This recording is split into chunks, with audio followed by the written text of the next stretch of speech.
परिचय।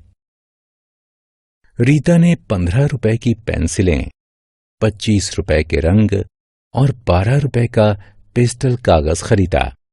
दुकानदार ने उससे इस सामान के 52 रुपए मांगे। रीता इसकी पुष्टि करना चाहती है, लेकिन एक समस्या है। वो कागज पर लिखे बिना ये नहीं कर सकती है। वो मानसिक गणना नहीं कर सकती है। आपने देखा कि मानसिक अंकगणित कितना महत्वपूर्ण है। तो आइए इस अध्याय में हम मानसिक रूप से जोड़ना तथा घटाना सीखेंगे। आओ सीखें। मानसिक जोड़ करना, मानसिक घटा करना, मानसिक जोड़। मानसिक रूप से हम 8 तथा 5 को कैसे जोड़ सकते हैं? ये आसान है। हम 8 के आगे गिनना शुरू करते हैं। 9, 10, 11, 12, 13। उत्तर 13 है। लेकिन अगर हम संख्या 14 या 16 जोड़ना चाहें, तब क्या होगा? तब ये तकनीक काम नहीं करेगी। बड़ी संख्याओं का मानसिक जोड़। आओ हम 2 बड़ी संख्याओं के मानसिक जोड़ के लिए एक अलग तकनीक का प्रयोग करते हैं। इस तकनीक में हम संख्याओं को दहाई तथा इकाई में तोड़ते हैं और फिर उन्हें जोड़ते हैं। 14 जमा 16 को 10 जमा 4 जमा 10 जमा 6 के रूप में लिखते हैं। 6 जमा 4 बराबर 10 होता है। अब हमारे पास 3 दहाई हैं। अब इन्हें जोड़ते हैं। 10 जमा 10 जमा 10 बराबर 30 होता है। 14 जमा 16 भी 30 होता है। हम दोनों सूरतों में उत्तर 30 प्राप्त करते हैं। उदाहरण, एक बोरी में 13 किलोग्राम आलू हैं। दूसरी बोरी में 15 किलोग्राम आलू हैं। उन दोनों में कुल मिलाकर कितने किलोग्राम आलू हैं? आलूओं की कुल मात्रा ज्ञात करने के लिए हमें 13 किलोग्राम तथा 15 किलोग्राम को जोड़ना होगा। आइए सबसे पहले संख्याओं को दहाई तथा इकाई में तोड़ लेते हैं। 13 जमा 15 को 10 जमा 3 जमा 10 जमा 5 के रूप में लिखते हैं।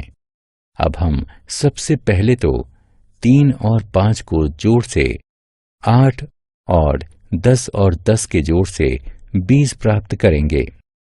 फिर इन दोनों के जोड़ से 28 प्राप्त करेंगे। अतः हमें उत्तर 28 प्राप्त होगा। आओ खेलें।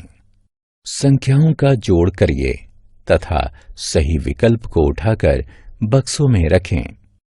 3 अंकों का मानसिक जोड़। आओ अब हम 3 अंकों का मानसिक जोड़ सीखते हैं।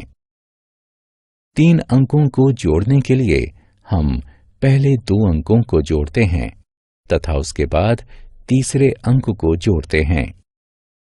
हम ये सुनिश्चित करते हैं कि जो अंक हमने पहले जोड़े हैं वो 10 या ऐसा अंक बनाएं जिसके अंत में 0 हो। इससे जोड़ना आसान हो जाता है। 4 जमा 7 जमा 6 का जोड़ क्या होता है? हम पहले 4 तथा 6 को जोड़ते हैं, क्योंकि 4 जमा 6 बराबर 10 होता है। अब हम 10 में 7 को जोड़ते हैं, जो कि जोड़ने पर 17 प्राप्त होगा। अतः उत्तर 17 होगा। उदाहरण, सुमित ने मानसिक जोड़ के 12 प्रश्न रविवार को, 9 सोमवार को और 8 मंगलवार को हल किए। सुमित ने इन 3 दिनों में कुल कितने प्रश्न हल किए? सुमित के द्वारा किए गए प्रश्नों का योग जानने के लिए हमें 12, 9 और 8 को जोड़ना होगा। 12 जमा 8 बराबर 20। 20 जमा 9 बराबर 29। सुमित ने 3 दिनों में कुल 29 प्रश्न हल किए। मानसिक घटाना। जोड़ की तरह ही हम मानसिक घटा भी सकते हैं। जोड़ में हमें 2 संख्याएं दी जाती हैं और हमें उनका योग बताना होता है, लेकिन घटाने में हमें योग दिया होता है और उनमें से एक संख्या पता होती है। 60 घटा 23 का उत्तर क्या है? 60 संख्या में इकाई के स्थान पर 0 है और दी गई 23 संख्या में इकाई के स्थान पर 3 है। इसलिए हमें जानना होगा कि 3 में कितना जोड़ा जाए कि वो 10 हो जाए। 3 में 7 जोड़ने पर योग 10 होता है। इसलिए ज्ञात करने वाली संख्या के इकाई का अंक 7 होगा। हम जानते हैं कि कुल योग में दहाई के स्थान पर 6 है। पहले से दी गई दूसरी संख्या यानी 23 में दहाई के स्थान पर 2 है। इसमें हासिल के रूप में 1 जुड़ जाएगा। अब देखिए कि अंक 3 में ऐसा क्या जोड़ना चाहिए कि योग 6 हो जाए। जी हां, 3 जोड़ने पर ये 6 हो जाएगा। अतः दहाई का अंक 3 है।